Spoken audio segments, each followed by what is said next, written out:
या intimation of transmission आता है। अगर प्राइवेट कंपनी रजिस्टर नहीं करती तो उस केस में वो एक नोटिस भेजती है जिस पर रीजन मेंशन होता है, ट्रांसफरर और ट्रांसफरी को in the case of transfer, या अगर ट्रांसमिशन का केस था तो उस इंसान को जिसने इंटीमेशन ऑफ ट्रांसमिशन भेजा है। ऐसा लॉ बोलता है कि तुम्हें नोटिस भेजना है, बट कंपनी नोटिस भेजना भूल भी सकती है। इसीलिए अगर कंपनी नोटिस भेजना भूल जाती है, ठीक है, अगर कंपनी नोटिस भेजना भूल जाती है तो उस केस में with in 30 days of receipt of notice आप जा सकते हैं ट्राइब्यूनल के पास। अगर कंपनी नोटिस भेज देती है उसके 30 दिन में आप जा सकते हैं, और अगर कंपनी नोटिस देना भूल जाती है तो जिस दिन आपने ट्रांसफर करा था ना, डिलीवर करा था ट्रांसफर इंस्ट्रूमेंट या इंटीमेशन ऑफ ट्रांसमिशन, उसके 60 दिन के अंदर आप जा सकते हैं ट्राइब्यूनल के पास। ठीक है बादल बेटा, अगर ठीक है बेटा अगर वो रजिस्टर करती है, अगर रजिस्टर करती है तो वहां से नोटिस नहीं आता, रिवाइज्ड शेयर सर्टिफिकेट आता है। कल की क्लास में तो सिखाया था section 56 company register of member में चेंज करके शेयर सर्टिफिकेट के पीछे नए मेंबर का नाम लिखकर दे देती है। तो या तो नोटिस आएगा या शेयर सर्टिफिकेट आएगा, अगर दोनों ही नहीं आए तो इसका मतलब क्या है, ट्राइब्यूनल के पास चले जाओ ना। ओके सर, समझ गए सर, हम आपकी बातों को, हम समझ गए आपकी बातों को। आइए चलिए, ठीक है आगे चलते हैं। अब आते हैं पब्लिक कंपनी पे। अगर हम पब्लिक कंपनी की बात करें तो पब्लिक कंपनी के केस में फ्रीली ट्रांसफरेबल होता है। पब्लिक कंपनी के केस में क्या होता है, फ्रीली ट्रांसफरेबल होता है, और सेलर और बायर के बीच क्या होता है, कॉन्ट्रैक्ट होता है जब वो ट्रांसफर करता है। ठीक है, कॉन्ट्रैक्ट होता है जब वो ट्रांसफर होता है। अब आगे सुनना, अब आगे सुनना, यहां पर क्या बोला गया, सुनो सुनो सुनो सुनो मेरी बात। यहां पर भी दो केसेस होंगे, यहां पर भी बेटा दो केसेस होंगे। एक वही कि पब्लिक कंपनी को इंस्ट्रूमेंट ऑफ ट्रांसफर आया, पब्लिक कंपनी को इंस्ट्रूमेंट ऑफ ट्रांसफर आया, या या या इंटीमेशन ऑफ ट्रांसमिशन आया, इंटीमेशन ऑफ ट्रांसमिशन आया। ठीक है, और पब्लिक कंपनी रिफ्यूज कर देती है, रिफ्यूज कर देती है, रिफ्यूज कर देती है ट्रांसफर या ट्रांसमिशन को रजिस्टर करने से रिफ्यूज कर देती है, तो पब्लिक कंपनी भी क्या करेगी, नोटिस भेजेगी। किसको नोटिस भेजेगी, किसको नोटिस भेजेगी, नोटिस जिसमें कि रीजन लिखा होगा, जिसमें कि रीजन लिखा होगा, वो नोटिस कितने दिन में भेजेगी बेटा, दोनों के लिए ही कितने दिन है, 30 दिन है। यानी पब्लिक कंपनी भी 30 दिन के अंदर ही नोटिस भेजेगी। किसको भेजेगी, ट्रांसफरर को एंड ट्रांसफरी को, या पर्सन जिसने इंटीमेशन ऑफ ट्रांसमिशन भेजा था, जिसने इंटीमेशन ऑफ ट्रांसमिशन भेजा था। तो यही बात यहां पे लिखी है कि अगर कोई पब्लिक कंपनी बिना रीजन के रिफ्यूज कर देती है विद इन 30 पीरियड, 30 डेज का पीरियड फ्रॉम द डेट जिस दिन उसे इंस्ट्रूमेंट मिला था या जिस दिन इंटीमेशन ऑफ ट्रांसमिशन मिला था, तो यहां पर ट्रांसफरी अपील करेगा। किसको, ट्राइब्यूनल के पास जाएगा।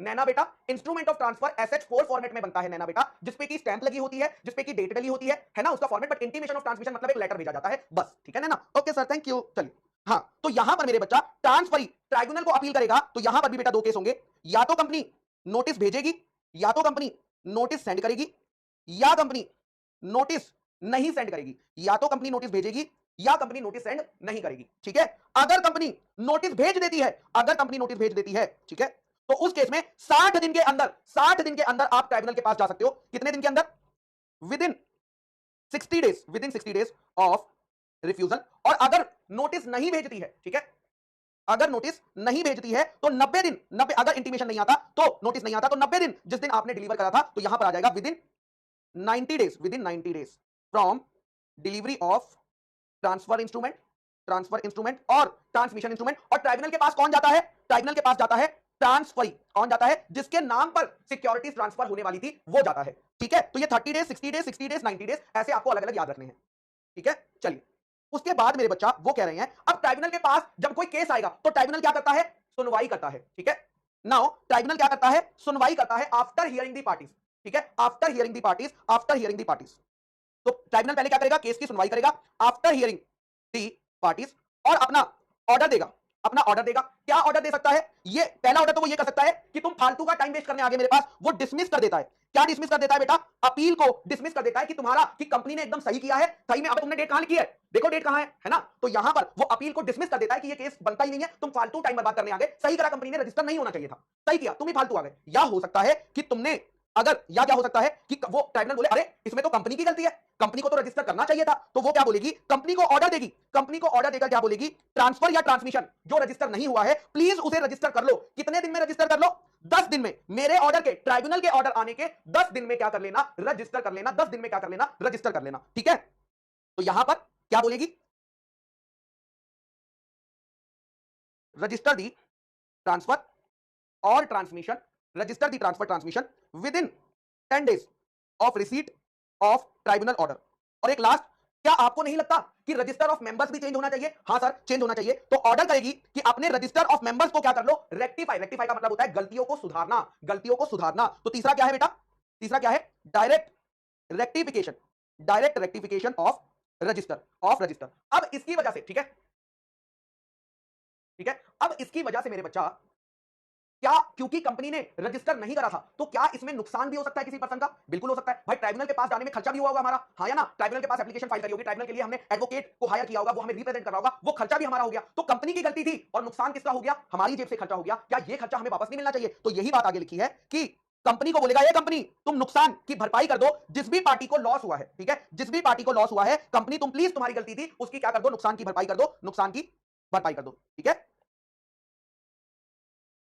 And direct the company to pay damages. चलिए उसके बाद सर अगर हम ट्राइब्यूनल की बात नहीं मानी कंपनी ने तो क्या होगा?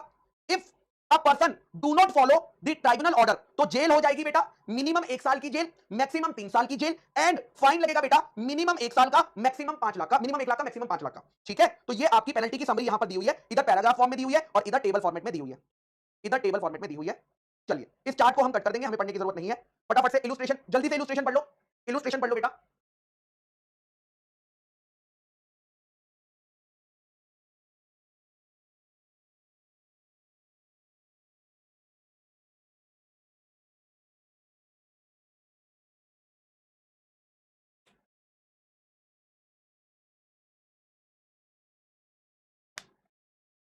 अच्छा चैट सही नहीं चल रहा है इसलिए आज बच्चे स्लो लिख रहे हैं क्या? चलो अच्छा है, मतलब it's good, it's fine, I like it. चलिए तो यहां पर यही है बेटा, प्राइवेट कंपनी जो नोटिस भेजती है सिर्फ ट्रांसफरी को नहीं, ट्रांसफर के केस में ट्रांसफरी एंड ट्रांसफर दोनों को भेजती है, ट्रांसफरी एंड ट्रांसफर दोनों को भेजती है। इसके बाद एक एग्जांपल बचा हुआ था, एक एग्जांपल बचा हुआ था, कहां गया? अरे भाई ये रहा, एग्जांपल नंबर 16 भी रीड कर लो और एग्जांपल नंबर 17 भी रीड कर लो फटाफट। एग्जांपल नंबर 16 रीड करो।